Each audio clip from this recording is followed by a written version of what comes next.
Hola, hola, buen día. Buen día, buen día, buen día, buen día, buen día, buen día. Se me había olvidado prender esto. Ya. Muy bien, muy bien. Hola, hola, hola Hola, Andrés. profe. Hola Maximiliano. Ahí Damián acaba de gritar, como siempre, obviamente. Qué bueno que grito, Damián. Ya, y está Yarla también que acaba de saludar. Y saludo también a los 20 participantes que están acá. Y a una persona que yo no conozco, no conozco, no conozco. ¿Dónde está la Micaela? Sofía, no me acuerdo de su rostro. Pero bueno, sigamos entonces. Lucas acaba de llegar. Ya chiquillos, como les había comentado anteriormente, nosotros estamos trabajando cuentos, estamos trabajando este análisis actancial. Hoy vamos a revisar una parte de teoría científica sobre el análisis actancial. Vamos a ver quiénes han enviado el trabajo y quiénes en su efecto se están atrasando. ¿Por qué? Porque recuerden que ya esta semana tienen que entregar el cuestionario 2 o el 3. ¿Bien? Eso es lo que nosotros tenemos. Espero que las instrucciones estén claras. Yo no recibí ningún correo, ninguna pregunta. ¿Ah? Creo que Damián nomás reaccionó ahí al Classroom diciendo que le había quedado clara la instrucción. Pero nadie más, nadie más, nadie más. ¿Ya? Recuerden que las personas que no entregaron el viernes, ¿ah?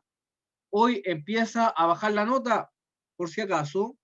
¿Ya? Vamos a ir bajándole unas 5 décimas cada día, cada día, cada día, cada día que no entreguen el formulario 1 y se les va a acumular con el formulario entonces, el formulario 2 o 3. ¿Mm? ¿Se está entendiendo esto, cierto? ¿Ah? Les vuelvo Profe, una a pregunta. preguntar. Hasta este viernes estaba para entregar el segundo, ¿no? No, no, no, no, no, Yarla, no, no, no, no, no. Para el segundo tenemos toda esta semana, porque en esta semana vamos a ir ejemplificando. Sí, Maxi, ahí llegó. Sí, sí, sí, sí, sí, sí, sí, llegó. Eh, ya, tienen que enviarlo con Joshua. Esas cosas no pueden pasar, no pueden pasar. ¿Ah? Tendrá la penalización correspondiente igual, porque esas cosas no pueden pasar. Ustedes tienen que responder a las clases. ¿Ah? Hay que ponerle empeño y hay que responder entonces el formulario número 1. Y recuerden que ya sea el 2 o el 3 van a estar ahí para ustedes para hacerlos esta semana. Bien, vamos a comenzar entonces la clase. Vamos a poner atrás acá. Vamos a ir al aula virtual porque hoy día nos toca una nueva jornada de lectura. ¿Qué quiere decir una jornada de lectura? Que yo les voy a solicitar a ustedes, y voy a anotarlos acá, que me acompañen en la lectura. Bien. Si lee, yo le voy a regalar 3 décimas. 3 décimas. Para que se motive a leer conmigo. Porque recuerde que en este curso nosotros tenemos que leer mucho. Tenemos que leer. Tenemos que aprender a leer. ¿Ah? A mí me gusta leer, dice Damián. Por supuesto, les tiene que gustar leer. ¿Ya? Así que ahí no hay conmiseración, ¿ya? Ahí no hay consideración de ninguna índole. Usted tiene que leer en este curso. ¿Ya?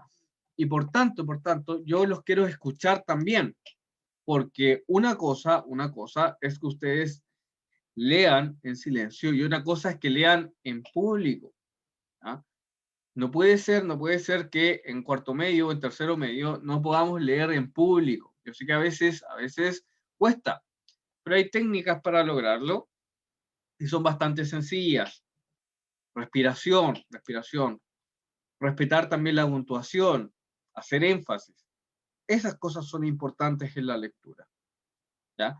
Yo voy a proceder a leer entonces, proceder a leer y fíjense en cómo estoy leyendo. Fíjense cómo estoy leyendo. ¿Ya? A propósito, primera pregunta, ¿quiénes van a leer hoy día? Les voy a pedir que lean un párrafo. ¿Mm? ¿Quiénes van a leer hoy? Veamos aquí el chat. Ya. También va a leer. También. ¿Qué más va a leer? ¿Ah? Veamos el mensaje. Ya. Sofía también va a leer. Sofía. Sofía, ¿yo la conozco a usted o no? Parece que no. No me acuerdo su rostro. No puedo asociar su nombre y su rostro. Ahí me cuenta si es que yo la conozco o no. ¿Ya? ¿Qué más va a leer hoy día? Tenemos a 21 personas y tenemos 2 participantes. Está la Belén, está la Andrés también, está Daniel. Ah, llegó este año. Ya, muy bien, Sofía. Qué bueno que voy a conocer su voz. ¿Ya? Yo soy bien odioso, Sofía. Discúlpeme si no me he presentado. ¿Ya? Ahí le voy a mandar después un correíto a usted. No importa Yarla, tiene que leer igual. ¿Ya? Yarla también va a leer. ¿Ya? María Jesús, ¿usted va a leer igual? Benjamín, Francisca, Lucas, iPhone de Catalina. ¿Ya? Josiana, también está. Está Paulo Espinosa, que tampoco lo conozco. Ya Lucas también va a leer hoy día. Lucas, ya, perfecto, Lucas. Bien, bien, bien, bien, bien. Prepárense, prepárense, vayan a tomar agüita. Yo siempre tomo agüita cuando leo, porque vamos a leer en un ratito más. Primero vamos a hacer un poquito de teoría, que es fundamental cuando uno va a aprender una nueva ciencia. ¿Ya? Recordemos que este curso se llama Lectura y Escritura Especializada porque hubo un motivo, por un motivo, y ese motivo es que nosotros tenemos que empezar a leer de forma científica los textos. ¿Ya? Lectura y Escritura Especializada. ¿Alguien me podría decir qué piensa que podría ser una lectura científica del texto? ¿Alguien me podrá decir eso? ¿Qué cosa, profe? ¿Qué es una lectura científica de un texto? Previo a análisis. ¿Ya? Un análisis, muy bien, muy bien. ¿Qué más? ¿Qué es una lectura? Analizarlo en base a ciertos parámetros. ¿Ya? Muy bien, muy bien, muy bien. Veamos, exploremos un poquito de prejuicio, que también es importante esas cosas. ¿Se han dado cuenta que se dice que los humanistas no son científicos? ¿Han escuchado eso? Sí, ¿Ah? ¿Qué les parece? ¿Cómo se sienten con eso? ¿Ah? ¿De sentir del cocoro, del corazón? ¿Cómo se sienten con esos chiquillos? yo siento de que igual en ciertos aspectos sí usamos métodos científicos, Uh-huh. porque no, al menos en esta clase, para el tipo de tareas que nos suele hacer, igual necesitamos aplicar ciertas fórmulas. Uh-huh. Muy bien, muy bien, muy bien, muy bien, muy bien. Cuando usted dice fórmula, siempre hay una estructura detrás, una estructura científica, ¿ya? La cual, si bien no se asemeja a la estructura científica de las ciencias naturales, pero sí de las ciencias humanas, les voy a adelantar algo que nosotros vamos a ver el otro año en filosofía, que va a ser la estructura del conocimiento. Como ustedes ya van a ser capos en esto, ¿ya? Vamos a hacer unos circulitos acá para que lo podamos graficar. Graficar. Vamos a ver. Me quedó muy bien. Ah, ya. Ahí sí. Ahí sí. Y así. ¿Ya? Pregunta. ¿Cuál de estos círculos está distanciado? ¿El conjunto 1 o el conjunto 2? ¿Cuál de estos estará distanciado? ¿Cuál de estos estará distanciado entre uno y otro? Rápido. Eso es muy fácil, muy fácil. Estoy pidiendo solamente observar. Yo soy Ah, dígame. el 1. Muy bien. El conjunto 1 está separado. ¿Ya? Cuando nosotros, ahí muy bien el que me contestó, cuando nosotros usamos los métodos de las ciencias naturales, estamos separados del objeto. Este es el sujeto, y este es el objeto. Por supuesto que son categorías abstractas, chiquillos. ¿Ya? Pero, cuando nosotros estamos en humanidades o ciencias humanas, ¿ya? Nos imbricamos con el objeto. ¿Qué significa esa palabra imbricación? ¿Mm? ¿Qué significa esa palabra imbricación? Ah, se lo voy a poner acá. Imbricación. Alguien ahí que sea ahí, que lo busque en el diccionario, a ver. Imbricación. ¿Qué significará eso? Ya, estamos implicados con el objeto de estudio.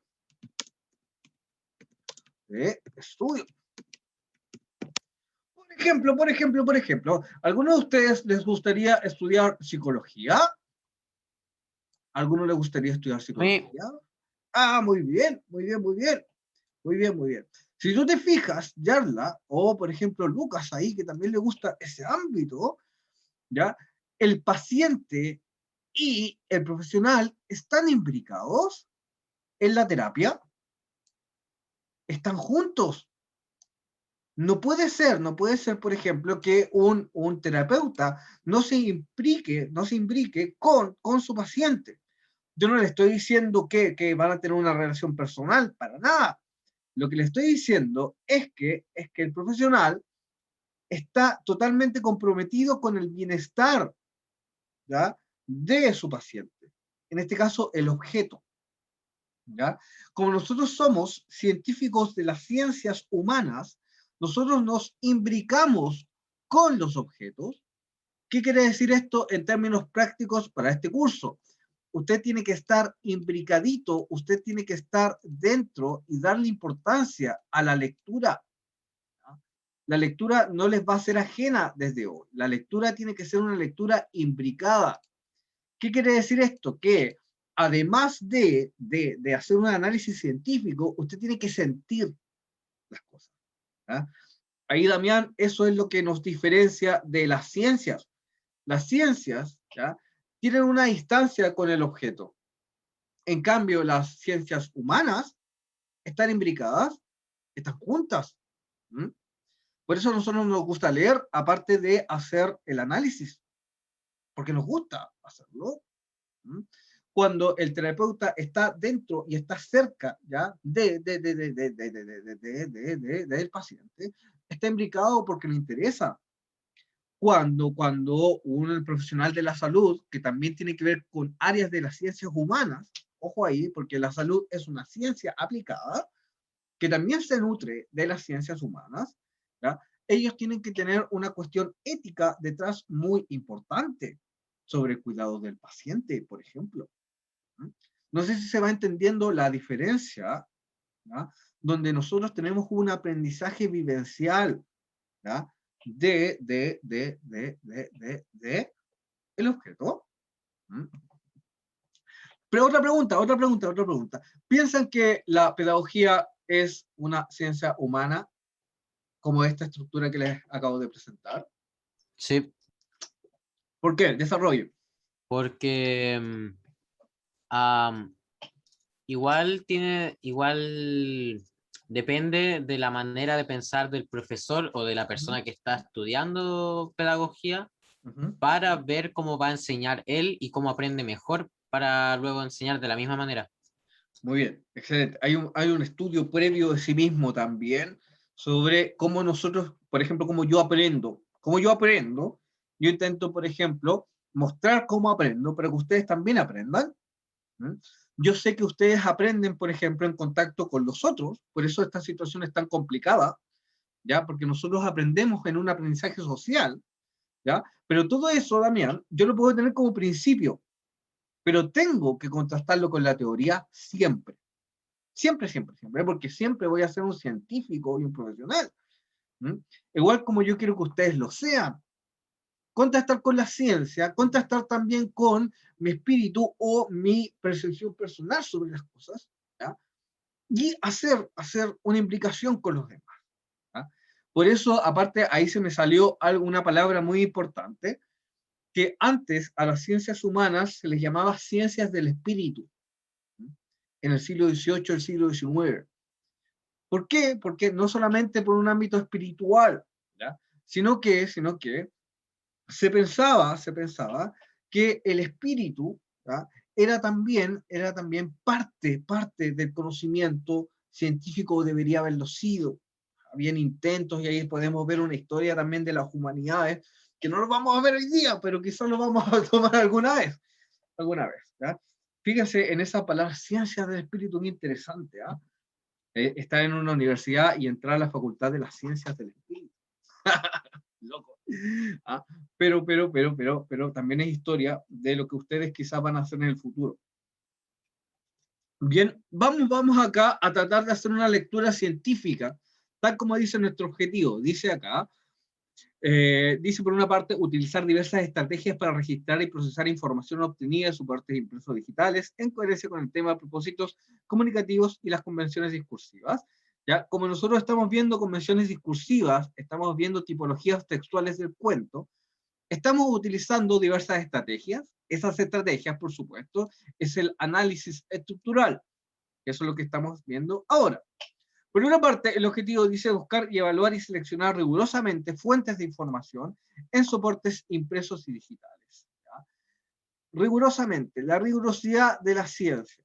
Bien, hoy día vamos a leer un fragmento, ¿ya?, de un estudio sobre la semiótica del relato.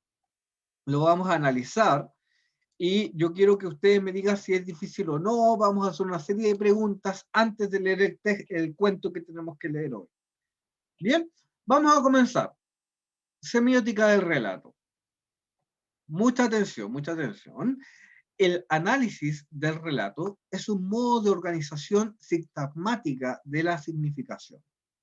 Una manera de segmentar el texto, de reconocimiento de ciertas regularidades y de modelos previsibles de la organización narrativa, vinculados a estereotipos de conductas humanas. Una definición está aquí, una definición. Muy bien, voy a marcar las palabras que son más importantes o las palabras claves de ese texto. Sintagma, sintagmática, segmentar el texto, reconocer regularidades. Vamos a ver acá.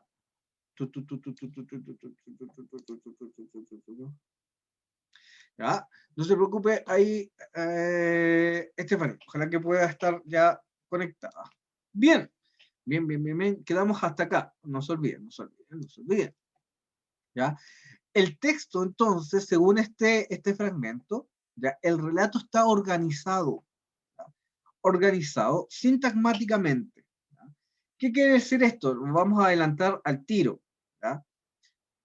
En lingüística, que es una de las áreas que, independiente el área de conocimiento que usted tenga después en humanidades, siempre se lo va a encontrar, porque es una de las más importantes. Bien, el lenguaje se entiende como un lenguaje articulado. ¿Ya? Se entiende también como ciertas labores de segmentación y sustitución. Lo voy a poner acá. Sustitución, ¿ya? Y segmentación. Yo sé que ustedes no entienden esto, pero vamos a hacer un ejemplo. Segmentación. ¿Ya? El ejemplo es el siguiente. ¿Ah? La niña canta en el parque. ¿Ya? Muy bien. Les voy a pedir a alguno de ustedes que cambie el sujeto de la oración por otro sujeto, por cualquiera. Cámbialo. Ella canta en el parque. Muy bien, ella canta en el parque. Excelente. Ella canta en el parque. ¿Ya? Lo que acaba de hacer Damián, entonces, acaba de transformar el sujeto y acaba de poner ahí un ¿cómo se llama? Esto se llama una pronominalización. Creo que con la Cristina aprendieron otra palabra sobre eso. ¿Cómo era? ¿Se acuerdan o Es que no? nos enseñó toda esa. Nos enseñó Sí, la sí. pronominalización y otra más que era más larga. Sí, sí, excelente, excelente, excelente. Pero, por ejemplo, cambiaste un pronombre acá por el sujeto. Excelente. Si te fijas, tú acabas de sustituir. ¿Ya? Sustituir. Muy bien. Y nosotros acabamos de segmentar. ¿Por qué? Porque yo te dije, ubica el sujeto.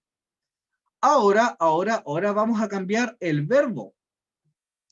Cambia el verbo. A ver, ¿qué me puede decir? ¿Qué me puede decir? Pero Cambiemos el verbo. tiene que ser literal o el verbo puede pasar a ser como más metafórico, cosas así. Puede ser, puede ser, puede ser. Puede ser. Incluso el verbo puede variar en sus tiempos. Por ejemplo, en presente, indicativo, por ejemplo, en pasado perfecto, si ustedes se fijan. Ella recita en el parque, por supuesto, por supuesto, por supuesto. Ella recita en el parque. Yo puedo decir, él recita en el parque. ¿Ya? Él recita en el parque también. Vamos a poner él. Él recita en el parque. ¿Ya? Cambien ahora, ¿ya? Sustituyan el complemento circunstancial. La circunstancia, ¿cómo la pueden ustedes sustituir? ¿Mm? El circunstancial Él recita sobre el parque. sobre el parque, ¿ya? Pero ahí cuando dice sobre, ¿ya? Estás poniendo otro complemento. Yo necesito que cambies todo el circunstancial. Cambia todo el parque. ¿Mm? La niña, entonces, ¿cómo quedaría? La niña canta. ¿Dónde? ¿Dónde canta la niña? ¿Mm? ¿Podría ser en el baño? Ah. Entre los árboles. ¿Ya? Entre los árboles, entre los árboles. Y también puede ser en el baño, puede ser en la ciudad, puede ser en el café, puede ser en cualquier lado, sobre el pasto. Muy bien, muy bien, muy bien. Lo que nosotros estamos haciendo es sustituir y segmentar una oración.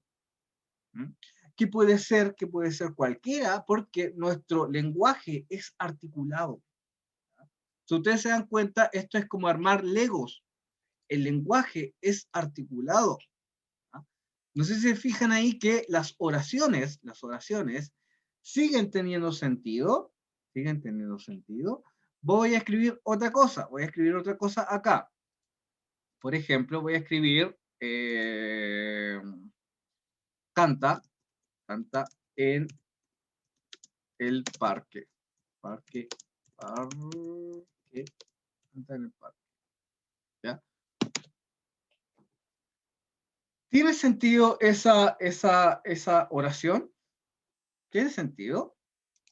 No, ¿No? ¿Por qué no? porque suena más bien como una orden. ¿Ya? Canta en el parque, ya puede ser, porque ahí lo estás interpretando. Pero solita, ¿tendrá sentido? Si yo la digo así nomás.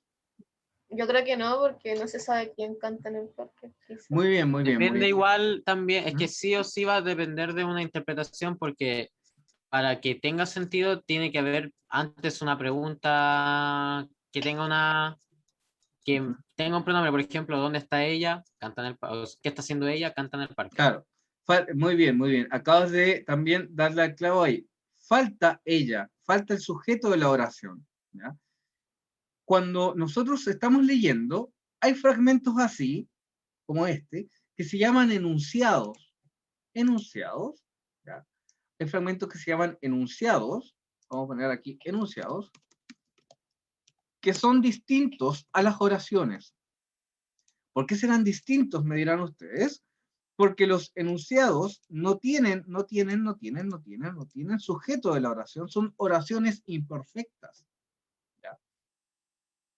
Muy bien, muy bien, muy bien. O enunciados entonces versus. Vamos a poner aquí versus oraciones.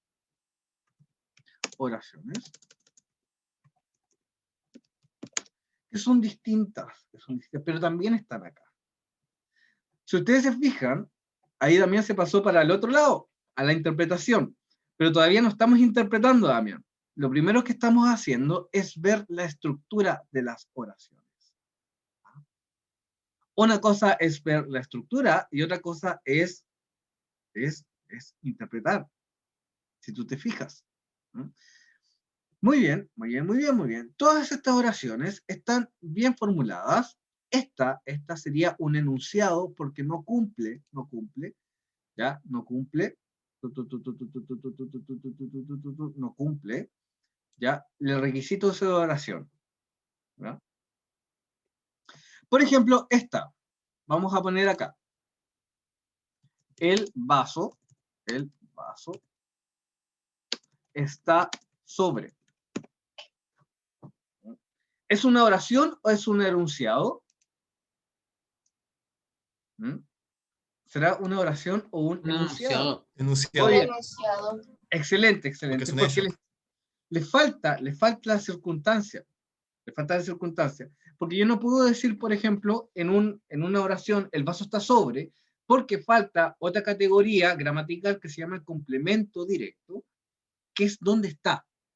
Tendría que estar sobre la mesa, sobre la televisión, sobre. No puede estar flotando. Y si está flotando, ahí ya tiene otra categoría. No, me refería a que no indica en qué está, dónde está el vaso, entonces uno Claro. se imagina que literalmente está flotando. Claro, pero no se imaginen muchas cosas acá. Tenemos que ver un ojo científico. ¿Ah? No se imaginen tantas cosas. Tenemos que ver la estructura y el movimiento. Porque les voy a escribir acá con rojo. Nuestro lenguaje, vamos a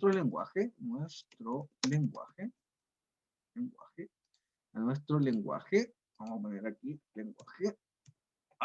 Nuestro lenguaje es articulado. No se olviden nunca de eso, es articulado. No sé si les puedo explicar muchas de esas cosas yo, pero articulado. Pero es muy bueno que ustedes ya lo sepan. El lenguaje es articulación. ¿Ya? Cuando nosotros vemos un texto, ya vemos un párrafo, el párrafo es una articulación de sentido. El párrafo no solamente son letras, sino que es una articulación de sentido. Vamos a leer ahora cómo se da ese sentido en los cuentos. ¿Ya? Y eso nos va a dar ciertas herramientas para leer científicamente un relato, ¿ya? Que es muy interesante después cómo se dan y sobre todo, cómo nosotros vamos madurando en cierto sentido y aprendiendo a interpretar mejor.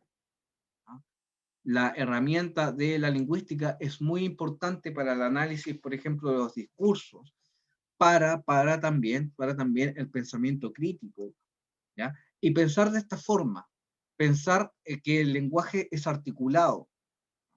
En un texto, se lo voy a adelantar al tiro, si yo digo, por ejemplo, bien, tiene que haber un mal detrás, si ustedes se fijan. Siempre hay sistemas binarios en el pensamiento. Si usted domina esos sistemas binarios, puede analizar cualquier texto. Y eso es muy interesante cuando uno lo aprende. Vamos a leer entonces. Dice acá.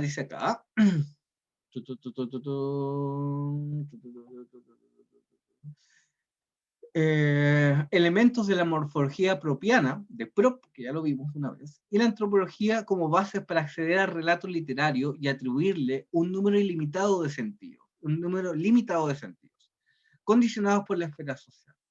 Fíjense acá, número limitado de sentidos. Eso podríamos decirlo también como número limitado de. ¿Ustedes me pueden dar un sinónimo de sentido?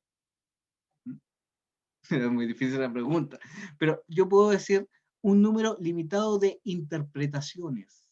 Interpretaciones.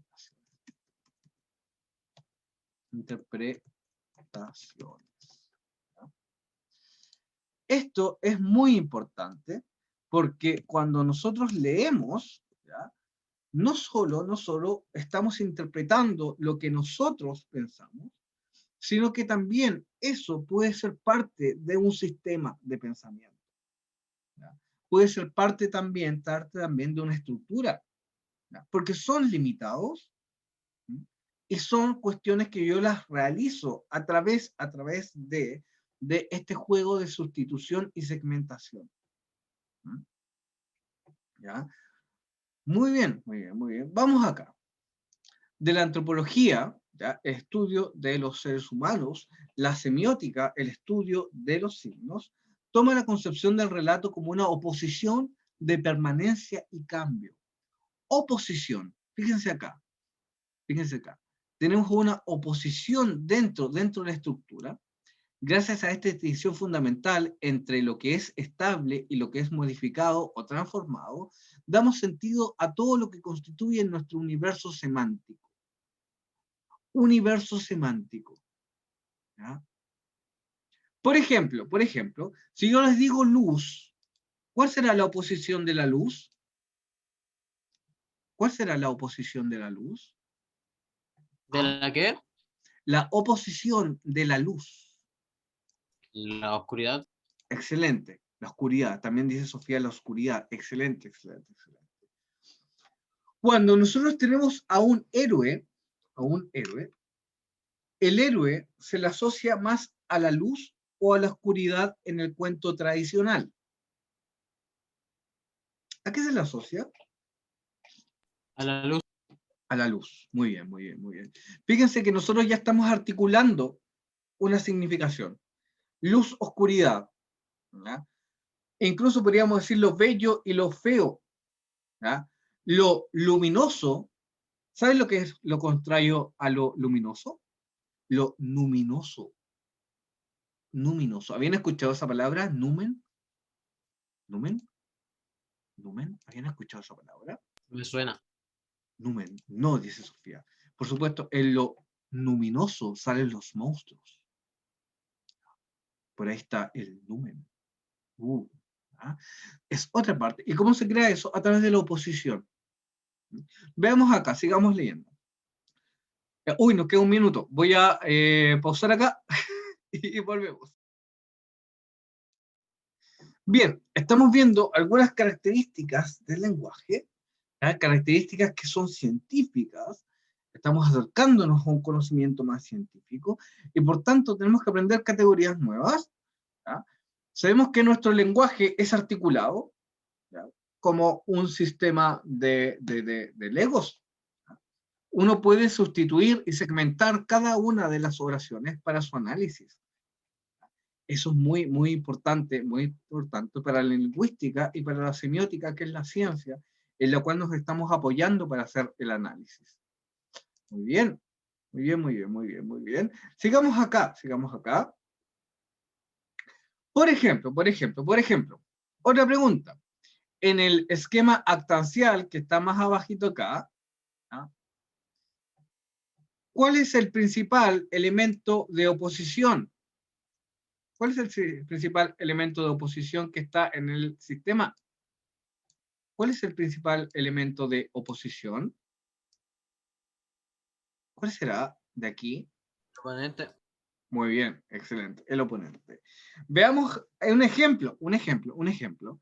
¿Ya? Si yo tengo a sujeto como Spider-Man, ¿ya? Y es un sujeto más bien retraído, ¿ya? De bajo perfil, ¿cómo puedo construir su oponente? ¿Mm? ¿Quiénes estarían en oposición? ¿Cómo sería la característica de ese personaje? Si Spider-Man es retraído, es bajito, ¿ah? ¿Cómo sería la oposición de ese personaje? De extrovertido.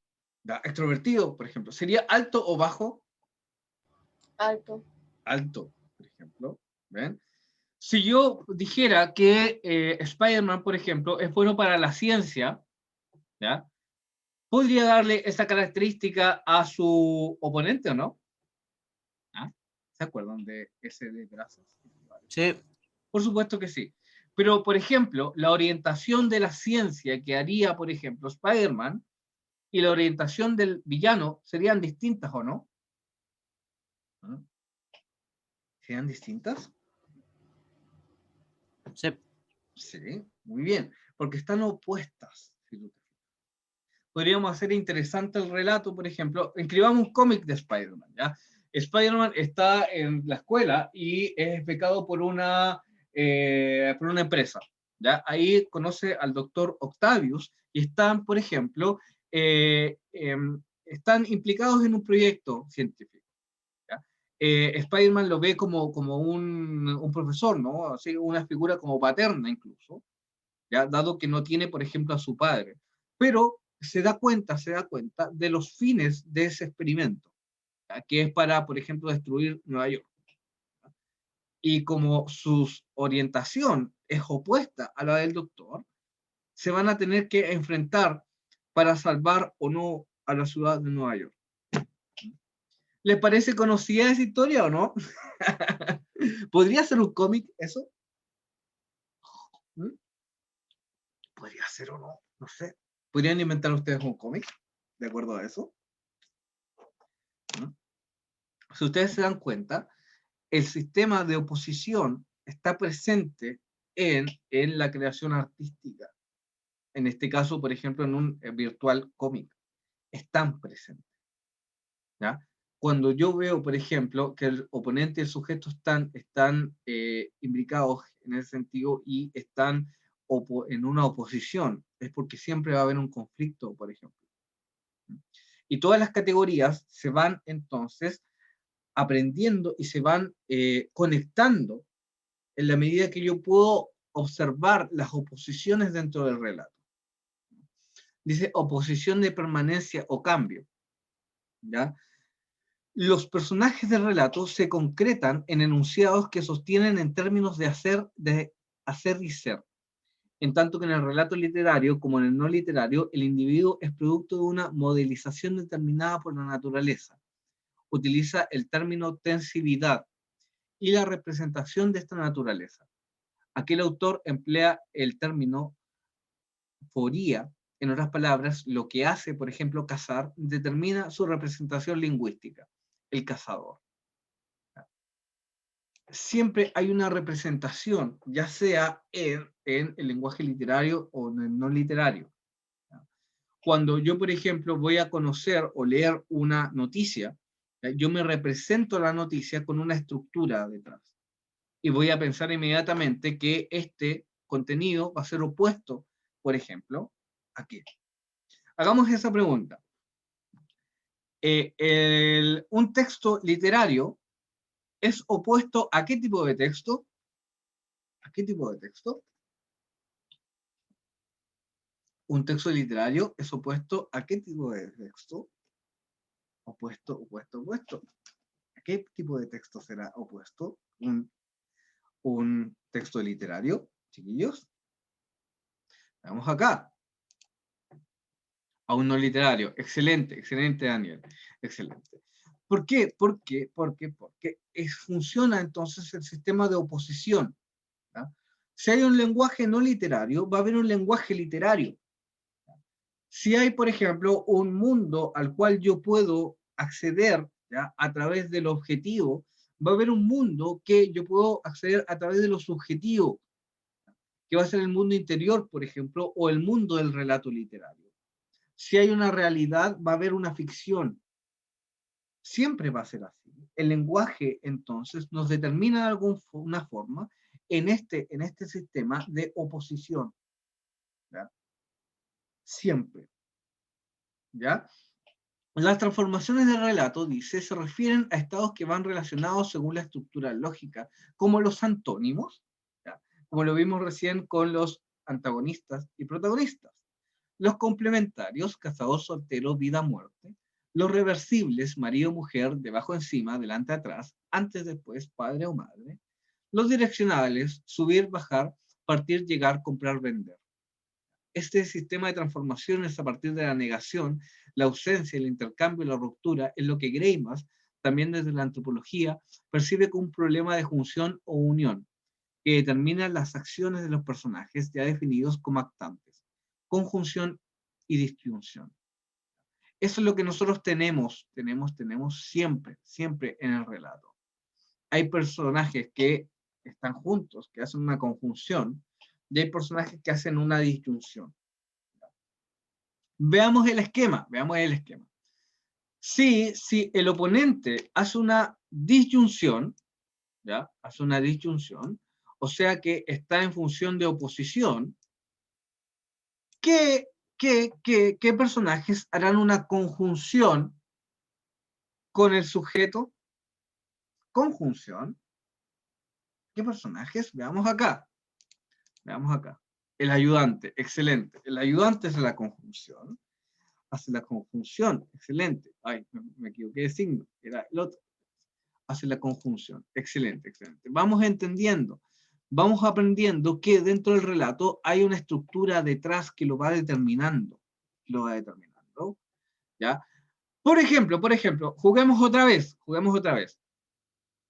Si el destinador está en función de disyunción, fíjense acá, si está en función de disyunción, ¿ya?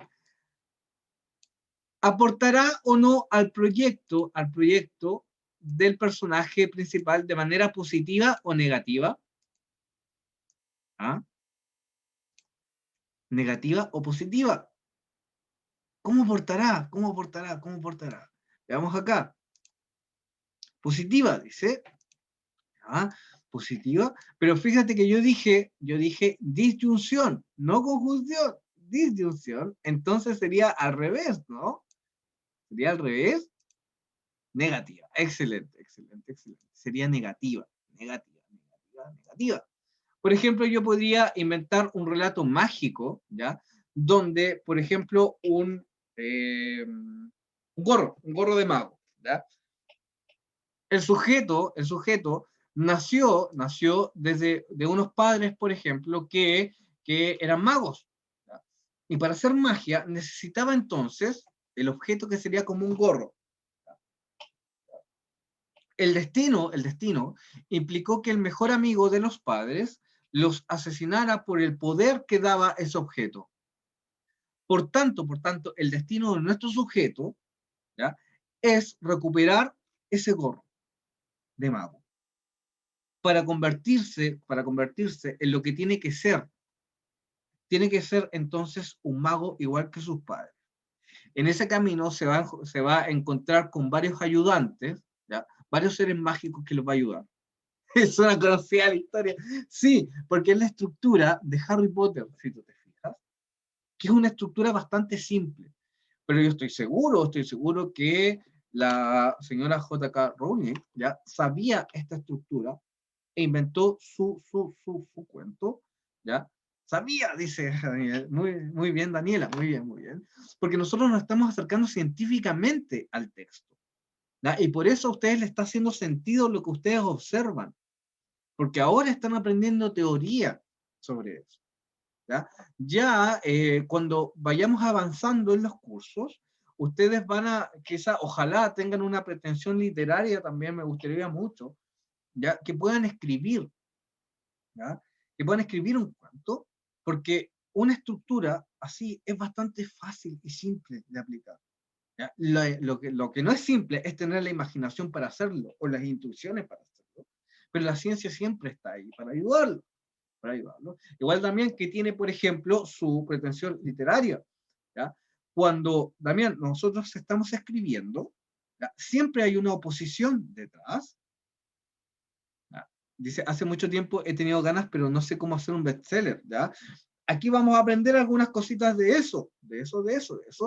Depende, por ejemplo, ahí también tú puedes, una recomendación, puedes enfocarte al iniciar tu relato en uno de los elementos, ¿ya? Del esquema actancial. Por ejemplo, puedes desarrollar el sujeto, ¿ya? Supongamos que Damián tiene desarrollado su sujeto, su personaje principal. Si tú vas a buscar un oponente, es fácil. Tienes que dar vuelta. Todos los valores, las características físicas de ese personaje hacia un oponente y diseñar el oponente. Diseñar el destinador, el objeto, el destinatario y el ayudante. Y listo, lo tienes andando. Dígame. De hecho, si analiza bien las películas o series, es súper simple darse cuenta que el villano siempre es lo mismo que el protagonista, pero en polos opuestos. Por Claro, ejemplo, claro. Batman y el Joker son lo mismo, pero en polos opuestos. Claro. Están en una relación de oposición excelente. Están en una relación de oposición. Y de hecho, cuando, por ejemplo, Christopher Nolan, al haber realizado el Batman 2, ¿no? No me acuerdo cómo se llama, Caballero Asciende parece que se llamaba, pero él sabe esta estructura y sabe, por ejemplo, que en una parte central, el Joker le va a decir, tú me necesitas para ser tú, al Batman. Tú me necesitas. Y claro, porque lo necesita para la relación de oposición, si ustedes se fijan. Por supuesto. Y Nolan, por supuesto, que sabe la estructura esta que está acá. Muy bien. ¿Ya? Aquí están las relaciones, antónimos, reversibles, complementarios, direccionales, que quizá vamos a hablar un poquito de eso, no vamos a profundizar mucho. Lo que yo quería para esta clase, es que ustedes vieran cómo, por ejemplo, un texto científico como este, que también están las citas acá, si ustedes se fijan, nos ayuda para interpretar y para formarnos una idea de la ciencia, de cómo, por ejemplo, las ciencias humanas también son parte del conocimiento científico, ¿no? Y sobre todo la lingüística también. ¿Ya? Dice, ahora bien, me faltó leer esta parte, estas relaciones a nivel actancial ocurren en un universo de signos que se articulan por oposición binaria, que son también operaciones de disyunción y conjunción. ¿Ya? Articulación, disyunción y conjunción. Muy bien. ¿Ya? Por ejemplo, una cuestión bien fácil. El opuesto del verde es el amarillo. Y por tanto, por ejemplo, en el personaje de Linterna Verde, el oponente iba a ser amarillo. ¿Ah? ¿Por qué? Porque es el contrario. Porque tienen pretensiones contrarias. Pero ojo, para ser un buen oponente, se tienen que parecer un poquito. Así como Batman y el Joker. ¿Bien? Muy bien, chiquillos. Espero que esto les haya gustado. Yo sé que es difícil, pero vamos a ir aprendiendo cómo se hace. Lo importante es que ustedes ya vayan haciéndose la idea de que el lenguaje es articulado y el lenguaje dentro de un cuento es articulado. ¿Ya? El sujeto está en oposición con el oponente, el destinador puede ser oponente o no. ¿Ya? Por ejemplo, ¿ustedes vieron la película esa de Sonic? ¿De Sonic? ¿Ah? ¿Vieron la película de Sonic? Ah, rapidito, yo lo vi con mi hijo, siempre la veo. Sí. No, dice, no. Bueno, en la película de Sonic hay un personaje que es como la mamá búho, que es el destinador. ¿Ya? La mamá búho, que es el destinador, ya le indica el destino a Sonic, pero no le indica de manera negativa, sino que es positiva. Lo llama a huir, por ejemplo. Ahí hay otra relación de destinador. Bien. Ya, chiquillos, en la media hora que nos queda, vamos a comenzar la lectura de un cuento de Horacio Quiroga, La gallina degollada. ¿Ya? Vamos a leer La gallina degollada. Y para eso me va a acompañar entonces Damián, Sofía, Yarla y Lucas en la lectura. Así que vamos preparando los motores para preparar esa lectura y jugar con el esquema actancial. Tengo que leerlo con acento argentino. Puede ser si usted quiere lo puede leer así, pero es uruguayo. Ahora sí quiero, ¿eh? Si usted quiere lo lea así, puede ser bastante entretenido. ¿Ya? Muy bien. Ya, chiquillos, nos vemos entonces la próxima clase. Bien, vayan a tomar tecito. Chao. Ya, profe, que lo vaya bien. Ya, chao. Ya, espero que les guste esto, me dicen más rato. Ya les voy a preguntar. Chao. Chao.